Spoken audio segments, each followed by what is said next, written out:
Santhosh trophy ഫുട്ബോളിൽ ഇന്ന് കേരളത്തിന്റെ 16ാമത്തെ ഫൈനൽ പോരാട്ടം. 32 തവണ ജേതാക്കളായ ബംഗാളാണ് എതിരാളികൾ. മണിപ്പൂരിനെ 5-1 സെമിയിൽ തകർത്ത ആത്മവിശ്വാസവുമായാണ് കേരള താരങ്ങൾ ഇന്ന് കളത്തിലിറങ്ങുന്നത്. പുതുവർഷത്തിൽ കേരളത്തിൽ കാൽപന്താവേശത്തിന്റെ ആഹ്ലാദ പൂത്തിരി കത്തുമോ? 8ാമത്തെ സന്തോഷ് ട്രോഫി കിരീടമെന്ന ലക്ഷ്യം സഫലമാകുമോ? വിധി എഴുതാൻ ഇന്ന് രാത്രി ഹൈദരാബാദ് GMC ബാലയോഗി സ്റ്റേഡിയത്തിലെ പുൽമൈതാനത്തിൽ ബംഗാളുമായുള്ള മത്സരഫലം വരെ കാത്തിരിക്കണം. 32 തവണ ജേതാക്കളായ ബംഗാളിന് പക്ഷേ ഒടുവിൽ 2 തവണ കേരളവുമായി ഫൈനലിൽ കൊമ്പുകോർത്തപ്പോൾ പരാജയം. സെമി ഫൈനലിൽ വടക്കുകിഴക്കൻ കരുത്തരായ മണിപ്പൂരിനെ ഗോൾമടയിൽ മുക്കിയാണ് കേരളത്തിന്റെ ഫൈനൽ പ്രവേശം. ബംഗാളാകട്ടെ നിലവിലെ ചാമ്പ്യന്മാരായ സർവീസസിനെയാണ് പരാജയപ്പെടുത്തിയത്. മലയാളി ഫുട്ബോൾ ആരാധകർ ആവേശത്തോടെ കാത്തിരിക്കുകയാണ് കേരളവും പശ്ചിമ ബംഗാളും തമ്മിലുള്ള ഫൈനൽ പോരാട്ടത്തിനായിട്ട്.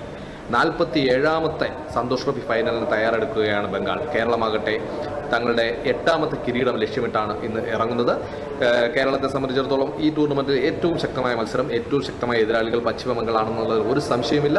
തികച്ചും ആക്രമണ ഫുട്ബോളാണ് പശ്ചിമ ബംഗാൾ ഇതുവരെ കാഴ്ചവെച്ചത്. അവർ ഇതുവരെ ഒരൊറ്റ മത്സരം പോലും തോറ്റിട്ടില്ല എന്ന് മാത്രമല്ല 11 ഗോളുകൾ ഈ ടൂർണമെന്റിൽ അടിച്ചുകൂട്ടിയ റോബി ഹൻസ്ദ എന്ന് പറയുന്ന സൂപ്പർ സ്ട്രൈക്കർ പശ്ചിമ ബംഗാൾ നിരയിലുണ്ട്. അത് തന്നെയാണ് പശ്ചിമ ബംഗാളിന്റെ ഏറ്റവും വലിയ കരുത്തും. നമുക്കും നമ്മുടെ സ്ട്രൈക്കർമാർ മോശമല്ല. കഴിഞ്ഞ കളിയിൽ ഹാട്രിക് നേടിയ റോഷാൽ, അതുപോലെ തന്നെ നസീബ് ഇതുവരെ 8 ഗോളുകൾ അടിച്ചു കഴിഞ്ഞു.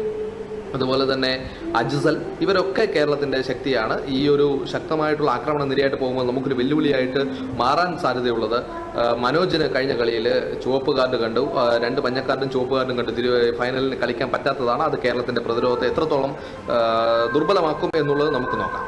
മണിപ്പൂരിനെതിരെ ആക്രമണ വീര്യം നിലനിർത്താനായാൽ കേരളത്തിന് വിജയസാധ്യതയുണ്ട്. ക്യാപ്റ്റൻ സഞ്ജു, നിജോ ഗിൽബർട്ട്, നസീബ്, അജ്സൽ, പിന്നെ ഹാട്രിക് തിളക്കത്തിൽ മിന്നുന്ന റോഷൽ എല്ലാവരും ഇന്ന് ആഞ്ഞു പിടിച്ചാൽ ബംഗാളിന്റെ വെല്ലുവിളി അതിജീവിക്കാൻ കഴിയുമെന്ന ഉറച്ച വിശ്വാസമാണ് coach BP Thomas. Suresh Edappal, sports desk, Doordarshan news.